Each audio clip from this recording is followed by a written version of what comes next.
আজকে আমরা অষ্টম শ্রেণীর তৃতীয় পর্যায়ক্রমিক মূল্যায়ন 2025 সালের ভূগোল বিষয়ে সিলেবাস নাম্বার বিভাজন এবং সম্পূর্ণ উত্তর সহ নমুনা প্রশ্নপত্র সম্পর্কে আলোচনা করব।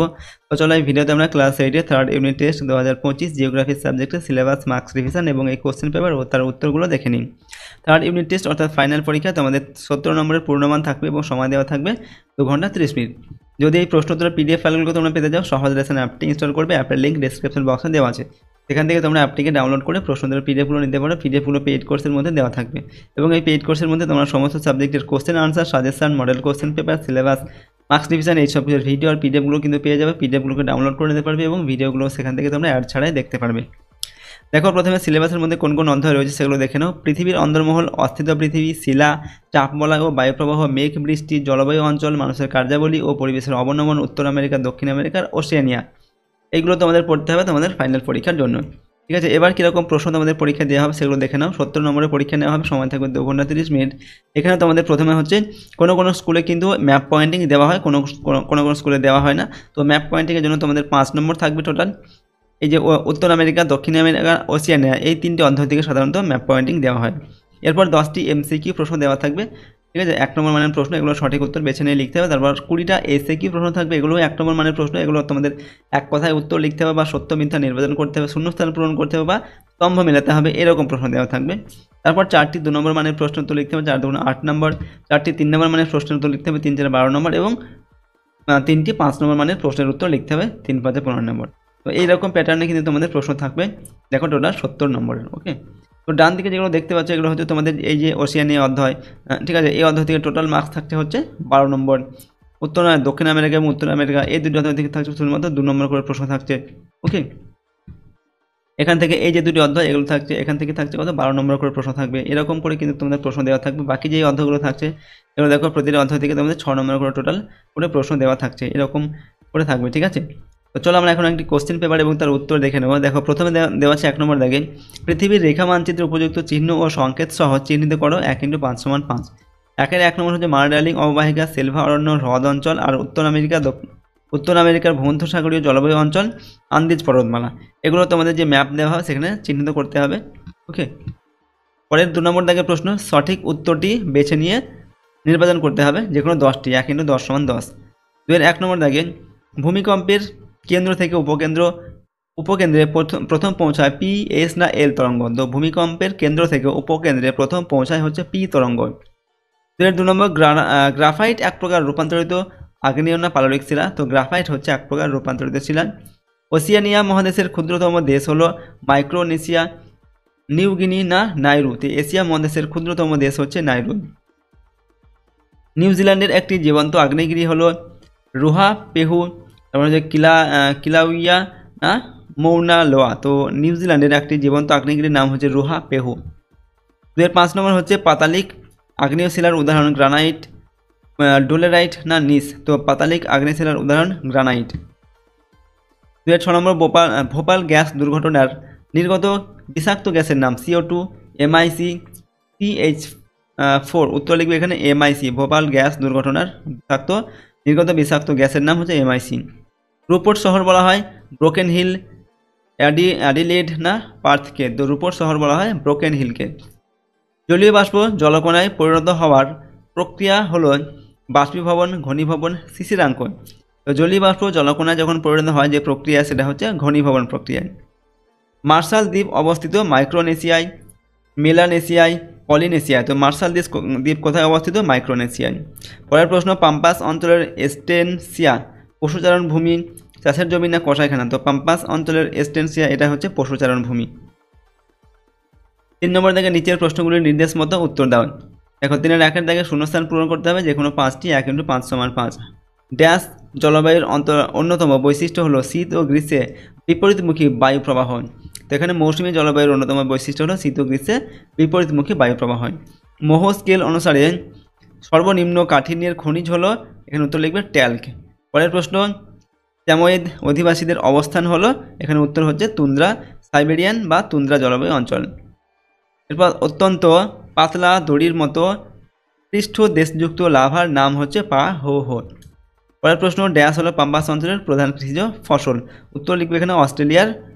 দেখো এখানে উত্তর হবে গম। ঠিক আছে, গম হলো পাম্পাস অঞ্চলের প্রধান কৃষিজ ফসল, ঠিক আছে। আর অস্ট্রেলিয়ার বৃহত্তম হ্রদের নাম হচ্ছে তাওপো। পরেরটা দেখো 3 নম্বর দেখো, শুদ্ধ বাক্যটির পাশে সু লিখতে হবে আর অশুদ্ধ বাক্যটির পাশে অ লিখতে হবে। 1 × 5 = 5। প্রথম প্রশ্ন, চিপকো কথার অর্থ জড়িয়ে ধরা, এটা হবে শুদ্ধ। এরপর আয়ার রক বক্সাইট দ্বারা তৈরি, এটা অশুদ্ধ হবে। নেক্সট হচ্ছে পৃথিবীর 50% আগ্নেয়গিরি অপসারী পাশ্চিমানায় অবস্থিত, এটা অশুদ্ধ লিখবে। আর ভূমধ্যসাগরীয় জলবায়ু অঞ্চলের একটি শহর হলো ভেনিস, এটা শুদ্ধ হবে। অস্ট্রেলিয়ার বিখ্যাত প্রাণীটির নাম হচ্ছে কাঙ্গারু, এটা হবে শুদ্ধ হবে, ঠিক আছে। অস্ট্রেলিয়ার বিখ্যাত প্রাণীটির নাম কাঙ্গারু।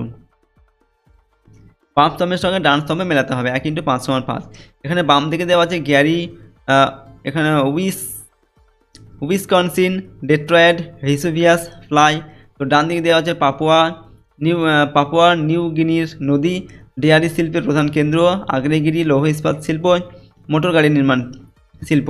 তো এখানে দেখো প্রথম হচ্ছে গ্যারি লৌহ ইস্পাত শিল্প কেন্দ্র এটা, আর উইসকনসিন এটা হচ্ছে ডেয়ারি শিল্পের প্রধান কেন্দ্র, ডেট্রয়েট হচ্ছে মোটর গাড়ি নির্মাণ শিল্প, ভেসুভিয়াস হচ্ছে একটা আগ্নেয়গিরি। নেক্সট হচ্ছে ফ্লাই, এটা লিখবে পাপুয়া নিউগিনির নদী। 3 4 নম্বর, এক কথায় উত্তর লিখতে হবে যে কোনো 5টি। 1 × 5 = 5। ওসিয়ানিয়ার সর্বোচ্চ শৃঙ্গের নাম কি? তো মাউন্ট উইলহেলম, যার উচ্চতা 4509 মিটার, এটা হচ্ছে ওসিয়ানিয়ার সর্বোচ্চ শৃঙ্গ। পৃথিবীর বৃহত্তম প্রবাল প্রাচীরটির নাম কি? Great barrier reef. Earth summit কত সালে অনুষ্ঠিত হয়? 1992 খ্রিস্টাব্দে আর্থ সামিট অনুষ্ঠিত হয়। এরপর হচ্ছে উত্তর গোলার্ধের শীতলতম স্থানটির নাম কি? সাইবেরিয়ার ভালকানস্কো। এরপর পৃথিবীর কোন স্তরটি সবচেয়ে বেশি অংশ জুড়ে অবস্থান করছে? তো বায়ুমণ্ডল বা হাইড্রোস্ফিয়ার। রকি পর্বতের পূর্ব ঢালে প্রবাহিত উষ্ণ বায়ুর নাম কি? এটা উত্তর লিখবে চিনুক। পরেরটা হচ্ছে পৃথিবীর গভীরতম কৃত্রিম গর্তের নাম কি? উত্তর হবে রাশিয়ার কোলা উপদ্বীপ। 4 নম্বর থেকে নিচের প্রশ্নগুলির সংক্ষিপ্ত উত্তর দাও। যে কোনো 5টির উত্তর লিখতে হবে। প্রশ্ন নম্বর 2 করে 5 × 10 নম্বর দেওয়া আছে। কর্ডিলেরা কি? তো বিভিন্ন উচ্চতার পাহাড় পর্বত বিশিষ্ট বিস্তীর্ণ পার্বত্য ভূভাগকে কর্ডিলেরা বলে। স্থিতিশীল উন্নয়ন কাকে বলে? স্থিতিশীল বা স্থায়ী উন্নয়ন বলতে সেই উন্নয়নকে বোঝায় যে উন্নয়ন ভবিষ্যৎ প্রজন্মের জন্য সম্পদের ভাণ্ডার বজায় রেখে প্রাকৃতিক পরিবেশের গুণগত মান এর কোনো অবনতি না ঘটিয়ে বর্তমান প্রজন্মের প্রয়োজন মেটায়, এটা হচ্ছে স্থিতিশীল উন্নয়ন। এরপর হচ্ছে টিকা লিখতে হবে আর্টেজিও কূপ সম্পর্কে। তো অস্ট্রেলিয়ার প্রাকৃতিক পরিবেশের একটি অন্যতম বৈশিষ্ট্য হলো বিস্তৃত এলাকায় অসংখ্য আর্টেজিও কূপের অবস্থান। ভাঁজযুক্ত শিলা গঠিত অঞ্চলে যেখানে দুটি অপ্রবেশ্য শিলাস্তরের মধ্যভাগে অবস্থিত একটা প্রবেশ্য শিলাস্তরে বৃষ্টির জল সঞ্চিত হয়, সেখানে কূপ খনন করলে জল স্বাভাবিকভাবেই ফোয়ারার মতো নির্গত হয়, একে আর্টেজিও কূপ বলে। অস্ট্রেলিয়ার এই জাতীয় কূপের সাহায্যে কৃষিক্ষেত্রে জলসেচ ও তৃণভূমিতে পশুপালন করা হয়। কার্পেন্টরোয়া নিম্নভূমি অঞ্চলে এই কূপ দেখা যায়। 4 নম্বর হচ্ছে নিরপেক্ষ পাত সীমানা কাকে বলে? উদাহরণ দেওয়া। কিছু ক্ষেত্রে দুটি পাত পরস্পর ঘর্ষণ করে পাশাপাশি অগ্রসর হয়, ফলে ভূমিকম্প, চ্যুতি প্রভৃতির সৃষ্টি হয়। এই সীমান্তে পাতের ধ্বংস বা সৃষ্টি কিছুই হয় না, একে নিরপেক্ষ পাত সীমানা বলে। এরপর দেখো পার্কল্যান্ড সাভানা কি? অস্ট্রেলিয়ার উত্তরে কম বৃষ্টিপাতযুক্ত অঞ্চলে বড় বড় ঘাস জন্মায়। অস্ট্রেলিয়ার এই অঞ্চল পার্কল্যান্ড সাভানা নামে পরিচিত। মিশ্র কৃষি বলতে কী বোঝো? তো অনুকূল প্রাকৃতিক ও সাংস্কৃতিক পরিবেশের সুযোগ নিয়ে যে বাণিজ্যিক কৃষি ব্যবস্থায় একই কৃষি খামারে কৃষি জমি থেকে ফসল উৎপাদনের সাথে সাথে পশুপালন ও হাঁস মুরগি প্রতিপালন এবং ফল ও শাকসবজি উৎপাদন করা হয়, তাকে মিশ্র কৃষি বলে। মৃত্যু উপত্যকা কি? এখানে উত্তর লিখবে পশ্চিমের পার্বত্য অঞ্চলের ক্যালিফোর্নিয়ার দক্ষিণ পূর্ব অংশের এই উপত্যকা সমুদ্র পৃষ্ঠ থেকে প্রায় 90 মিটার উঁচুতে, তাই এই অঞ্চলে প্রাপ্ত সামান্য জলের লবণতা এত বেশি যে এখানে কোনো জীব বেঁচে থাকতে পারে না, তাই এই গভীর উপত্যকা মৃত্যু উপত্যকা নামে পরিচিত। নেক্সট হচ্ছে 5 নম্বর দাগে সংক্ষিপ্ত উত্তর দাও। যে কোনো 3টির উত্তর লিখতে হবে। প্রশ্ন মান 3 করে 3 লিখে 9 নম্বর। 1 নম্বর দাগে পৃথিবীর অভ্যন্তরে যেসব বিযুক্তি রেখা লক্ষ্য করা যায় তাদের উল্লেখ করো। তো 1 নম্বর হচ্ছে কলোরাডো বিযুক্তি রেখা। সিয়াল ও সীমার কলোরাডো বিযুক্তি রেখা, এটা হচ্ছে সিয়াল ও সীমার মধ্যে অবস্থিত। আর মোহরভিক বিযুক্ত রেখা বা মোহরভিক বিযুক্ত রেখা, এটা হচ্ছে ভূত্বক ও গুরুমণ্ডলের মাঝখানে অবস্থিত। ওকে, মোহরভিক বিযুক্ত রেখা। আর রেপিত্তি বিযুক্ত রেখা এটা হচ্ছে অন্ত গুরুমণ্ডল আর বহি গুরুমণ্ডল এর মাঝে অবস্থিত। 4 নম্বর হচ্ছে গুটেনবার্গ বিযুক্ত রেখা, এটা গুরুমণ্ডল ও কেন্দ্রমণ্ডল এর মাঝে অবস্থিত। লেহম্যান বিযুক্ত রেখা আউটার কোর ও ইনার কোরের মধ্যে অবস্থিত। তো এইগুলো হচ্ছে পৃথিবীর অভ্যন্তরের বিভিন্ন বিযুক্ত রেখা। 5-এর 2 নম্বর, ভূমধ্যসাগরীয় জলবায়ু অঞ্চলকে ফলের ঝুড়ি বলে কেন?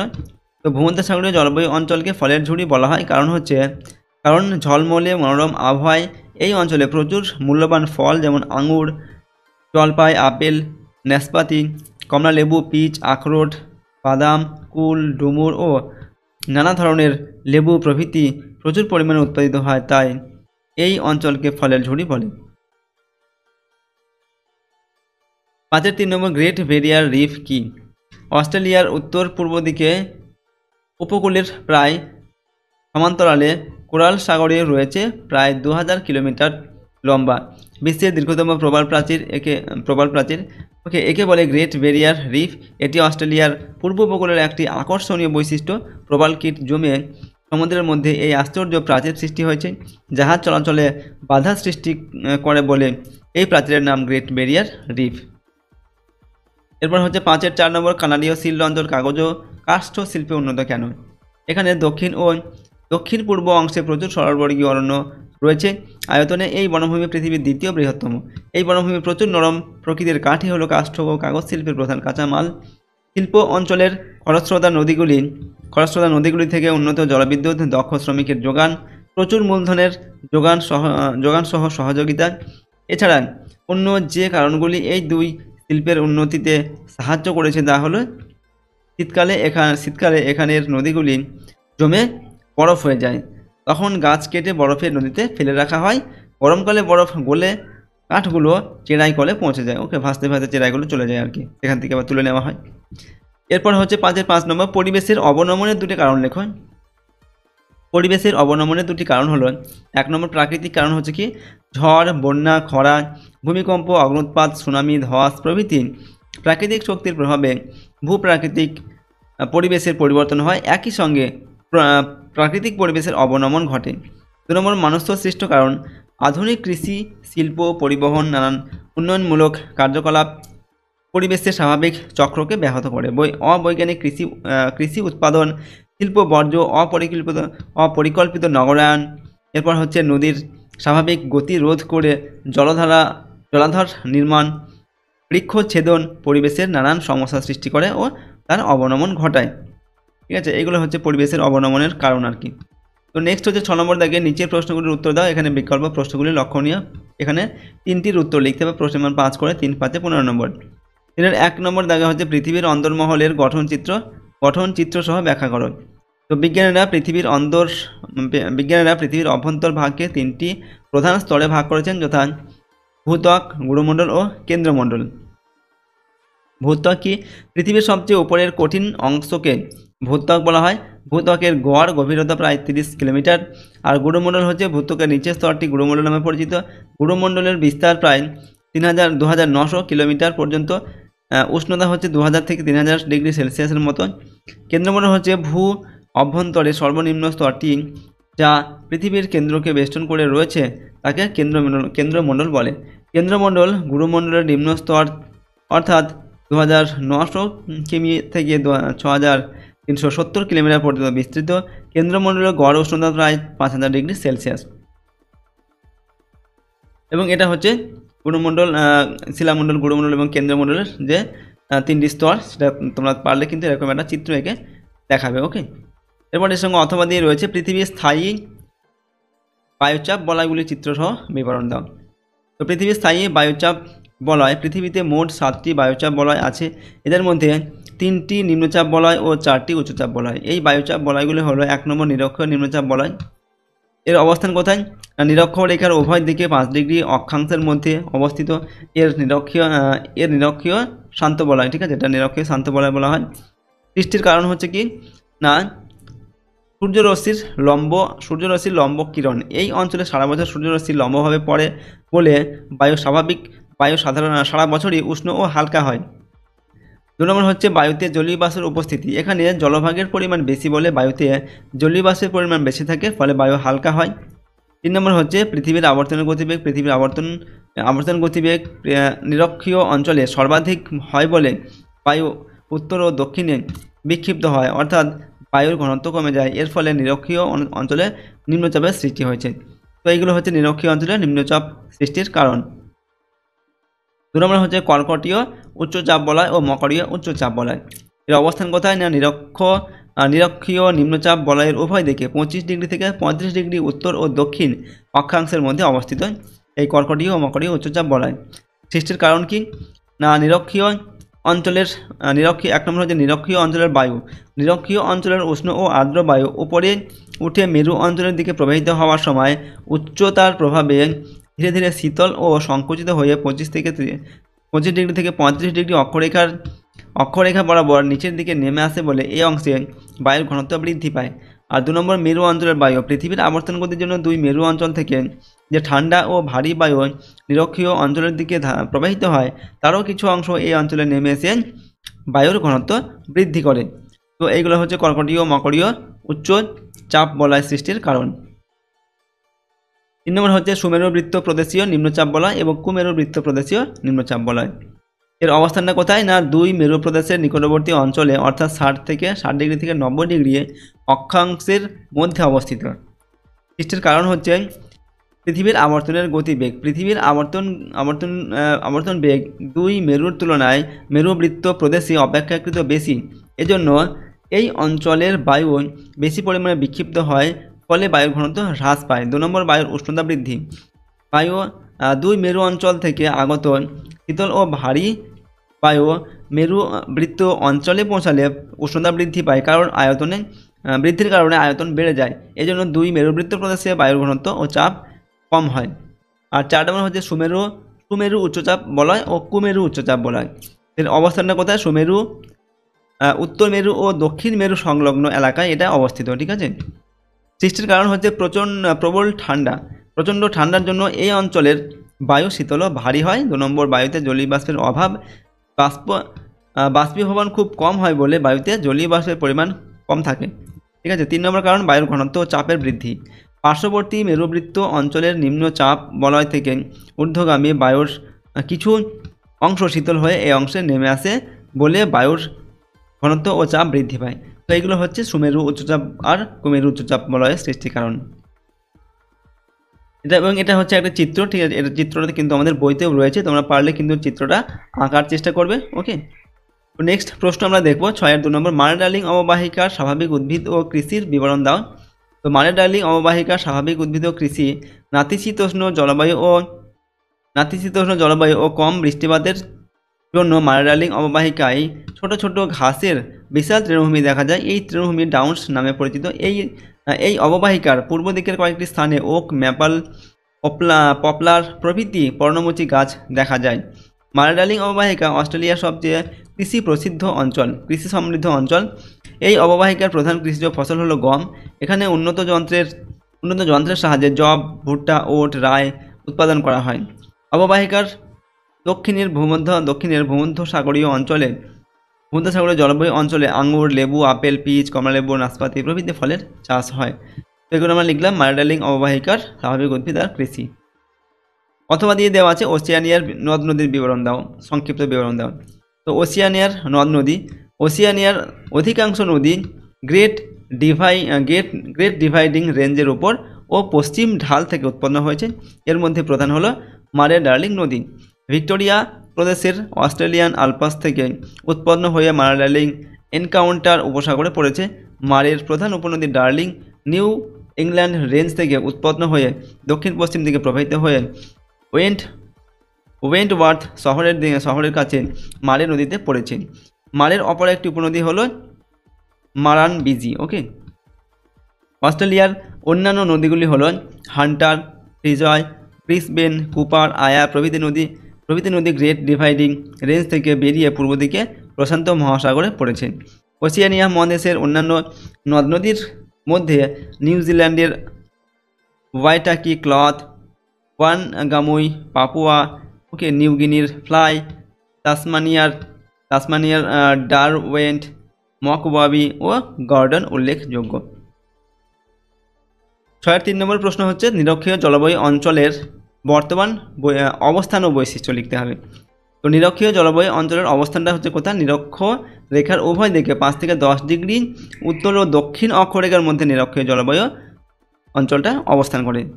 এর বৈশিষ্ট্য হচ্ছে নিরক্ষীয় জলবায়ুর বৈশিষ্ট্যগুলি হলো 1 নম্বর বার্ষিক গড় উষ্ণতা, সারা বছর প্রায় একই রকম উষ্ণতা থাকে, বার্ষিক গড় উষ্ণতা প্রায় 27 ডিগ্রি সেলসিয়াসের মতো এখানে হয়।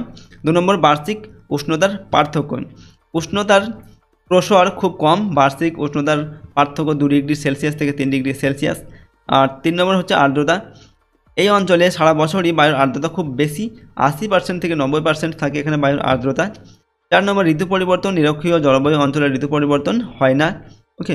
আর 5 নম্বর বৃষ্টিপাত, এখানে বার্ষিক বৃষ্টিপাতের পরিমাণ প্রায় 200 থেকে 250 সেন্টিমিটার। তো এগুলো হচ্ছে নিরক্ষীয় যে জলবায়ু অঞ্চল তার অবস্থান এবং বৈশিষ্ট্য। অথবা দিয়ে রয়েছে পরিবেশের অবনমন নিয়ন্ত্রণের উপায়গুলি লেখন। তো পরিবেশের অবনমন নিয়ন্ত্রণের উপায় হচ্ছে 1 নম্বর পরিবেশের অবনমনের অন্যতম কারণ হলো শিক্ষার অভাব ও দারিদ্রতা, তাই মানুষকে শিক্ষিত ও সচেতন করতে হবে। 2 নম্বর হচ্ছে উন্নয়নের ক্ষেত্রে পরিবেশ বান্ধব শক্তির বেশি ব্যবহার করতে হবে। 3 নম্বর সম্পদের পুনর্ব্যবহার করতে হবে এবং পুনর্ব্যবহারযোগ্য দ্রব্যের ক্রয় প্রবণতা বাড়াতে হবে। 4 নম্বর মাথাপিছু প্রাকৃতিক শক্তির ব্যবহারের পরিমাণ কমাতে হবে।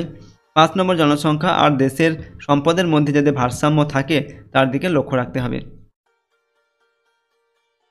তো দেখো আজকের এই ভিডিওতে আমরা তোমাদের ক্লাস 8-এর তৃতীয় পর্যায়ক্রমিক মূল্যায়ন বা 3rd ইউনিট টেস্ট 2025 জিওগ্রাফি সাবজেক্টের এখানে আমরা সিলেবাস নাম্বার বিভাজন এবং একটি মডেল কোশ্চেন পেপারের সম্পূর্ণ উত্তর আলোচনা করলাম। প্রশ্নোত্তরগুলো অবশ্যই তোমরা কিন্তু ভালোভাবে প্র্যাকটিস করবে এবং মুখস্থ করবে। এটা তোমাদের সেট 1-এর প্রশ্ন এবং উত্তর সম্পর্কে আলোচনা করলাম। এরকম আরও 4-5টি সেট কিন্তু আমরা তোমাদের দেবো। এই প্রতিটা সেটে কিন্তু তোমরা ভালোভাবে প্র্যাকটিস করবে, তাহলে কিন্তু তোমরা ফাইনাল পরীক্ষায় সব প্রশ্ন দেখবে, কমন পাচ্ছ সেখান থেকে।